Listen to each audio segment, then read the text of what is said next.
Chapter 2. Moments later, Molly felt cold water around her and opened her eyes to see that, yes, she had transformed into a mermaid once again, with a gorgeous glittering tail in place of her legs. She was in a stretch of open sea, with rocks on the seabed below, and shoals of fish cruising past, their silvery bodies sparkling as they moved. Molly, came a voice, and Molly turned eagerly to see Layla, one of the animal keepers.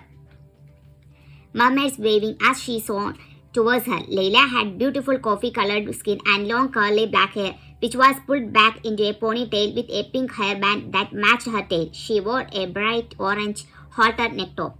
"Hi," Molly said, sporting the pretty veil charm that Layla wore on her necklace and remembering that Layla was the mermaid responsible for looking after all the whales of the oceans. "How are things? Any sign of the whales?"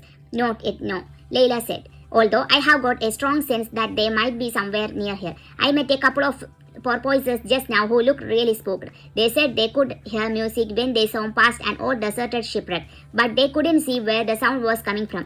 A hopeful light shone in her brown eyes. "I can't help wondering if the music might have come from my base." "I hope so," Molly replied. She had heard whale song before and would never forget the sound of the graceful humpback whales singing their haunting melodic tunes. "Where is this shipwreck? Let's check it out." Although she glanced around and lowered her voice, suddenly remembering that the reef monster she had to escape from last time. "We need to be careful," she said. "If the whales are nearby, the dark queen is sure to have posted some of her army to keep watch over them." Layla nodded. "Shandy told me that." "What happened?" she said. "We will have to be on our guard." She pointed into the distance. "The shipwreck is this way. Let's take a look."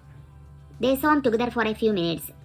Then a large dark shape appeared somewhere in the distance. As they got closer, Molly realized that it was the wreckage of an old trawler boat, lying on its side on the seabed. There was a large hole in the boat's hull, as if it had been ripped open on a rock, and the sides of the boat were covered in barnacles, with seaweed and other sea plants growing around it. "It's huge," Molly said as they drew closer to it. "I wonder where." She had been about to say she wondered where the porpoises had heard the music, but she didn't need to finish her sentence, for suddenly she and Layla heard the faint, high-pitched notes of whales singing too, and they stared at each other in excitement. "It's them!" Layla exclaimed, her eyes huge with delight. "It's the whales!" Quickly, the two mermaids made their way around the boat, trying to track the faint strains of music. Molly slid through the old iron door frames and into wrecked cabins, where sailors once must have snored in their sleep, but which were now full of seawater. Molly knew she had to examine every part of the ship carefully. Carlotta had used some powerful bat magic to make all the creatures their usual sizes in order to steal some of their life force, and then she had imprisoned them in seed spaces. The penguins had been trapped in an air bubble at the top of a huge iceberg, whereas the turtles had been shrunk to fit inside an egg. Where had Carlotta hidden the whales? Molly pored over every piece of wood and metal under every plant and stone, eager to spot a trace of them, as well as shrinking the animals to tiny sizes. Carlotta had also stolen their special abilities. The dolphins could no longer swim at their super speeds, and the seahorses could no longer camouflage themselves by changing color. None of the mermaids knew why the Dark Queen had done this, other than to make herself even more powerful. They were all wondering what she was plotting next and dreading finding out. Where can they buy? Molly sighed. After she and Layla had been searching for a while, the music is so faint it's really difficult to pinpoint exactly where it's coming from.